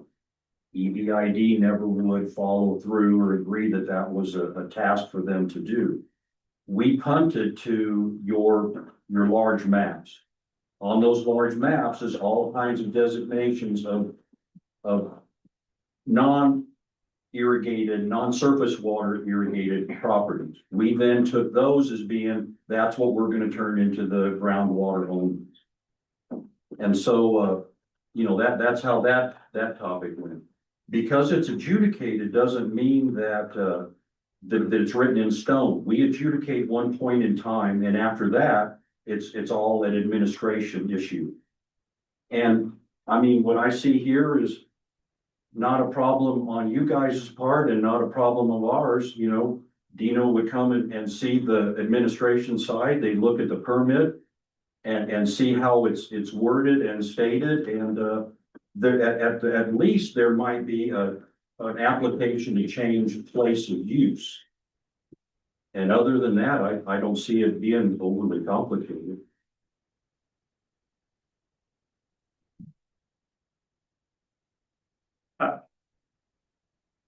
Other than, I don't believe we can approve the resolution before us. I'm not sure what else to do to help resolve the issue, Mr. President.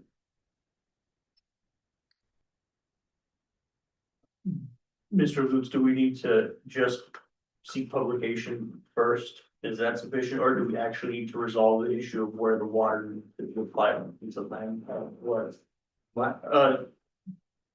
it is that we, what term it is that we use to describe the ones that we state our water pertinent to? My legal recommendation would be to close the suspension and transfer hearing without action. If it needs to go forward, I think we would have to do publication. I'm not sure it's going to need to go forward. And I would recommend that the applicant, hearing what appears to be, at least from a discussion standpoint, the EBID support of what's being requested, see if the state engineer will agree to the place of use being changed as indicated. If it comes up that the state engineer for some reason needs, you know, this kind of suspension and transfer hearing and that kind of certification from the statute, you know, we'll work supposed to be. Apologize if there's a timing issue there, but I feel like we'll be able to accomplish your goal. Yeah. It takes a while to get through application, but Yeah, you have experience working through urban channels, so that's my recommendation. Very well. So, seeing as there is no action to be taken by the board hearing suspension and transfers, I will entertain a motion to adjourn the board to hear the applications. Motion so made. Motion on the floor by Director Wright to adjourn the board to hear applications. Second by Director Christ. All those in favor, please say aye. Aye. Any opposed, please say no.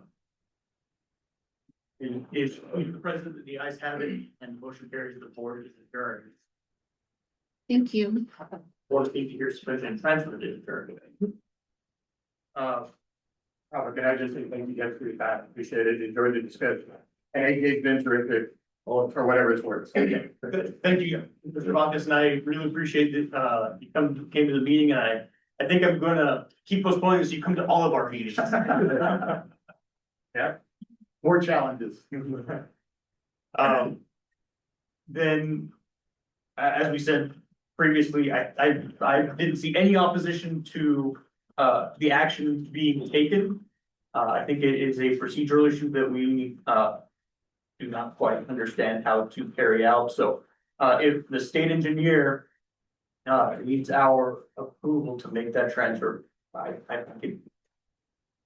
think that if it's brought back in front of us, there will be Mr. President, I wanted to comment on my appreciated the input from the state engineer. And it is still my opinion that if there is a tract of land within EBID and there's an amount of surface water right associated with it, I'm not interested in getting into the task of policing which square foot of ground gets it and which square foot of ground doesn't. I don't think that's our role. But I want to have procedures for how if there's movement of water that needs movement of water rights that needs to occur, that we have a replicatable, legally sufficient process to deal. okay. So Mr. Ludwig. My questions for the time being, since there's no action being taken, this could be a little bit time consuming. Dino, can't you just, for now, just order water for the green, just pump them, I the think, same acreage? Mr. President, I want to be clear. I don't want to pin Mr. Cervantes down to answer where it's getting water on in a public. I appreciate Mr. Ludwig's question very much. I'm not interested in Mr. Cervantes being on the record about where he's putting water. They didn't hear anything.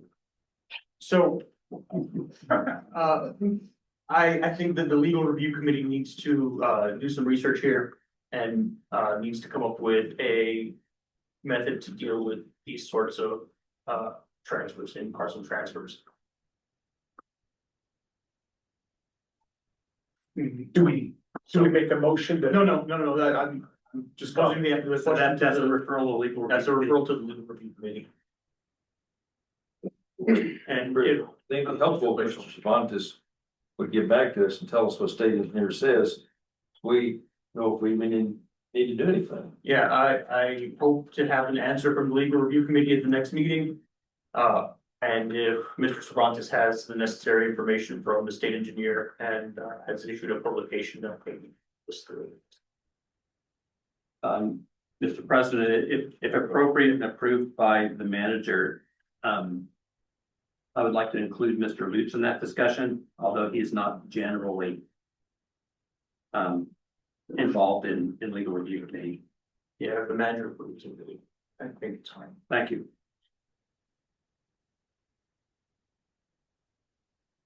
Okay. I think we are done with the issue. Are there any further open session items? Then with that, I will accept the motion to go into closed session. Motion so made. Second motion on the floor by Director Colquitt, seconded by Director Glacial. All to go into closed session. All those in favor, please say aye. Aye. Opposed? It is the opinion of the president. The ayes have it, and we are in closed session. Thanks, everyone. Thank you all.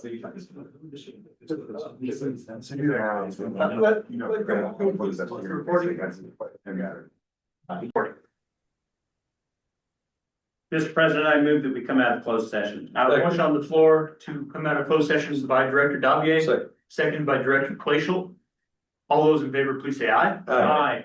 Any opposed, please say no. It is the opinion of the president that the ayes have it, and we are back in open session. Are there any further? You have a closed session statement, Mr. President. Oh, yes, thank you. The only, for the record, I will note that the only matters discussed in closed session were the items identified in the motion to go into closed session, and no action was taken.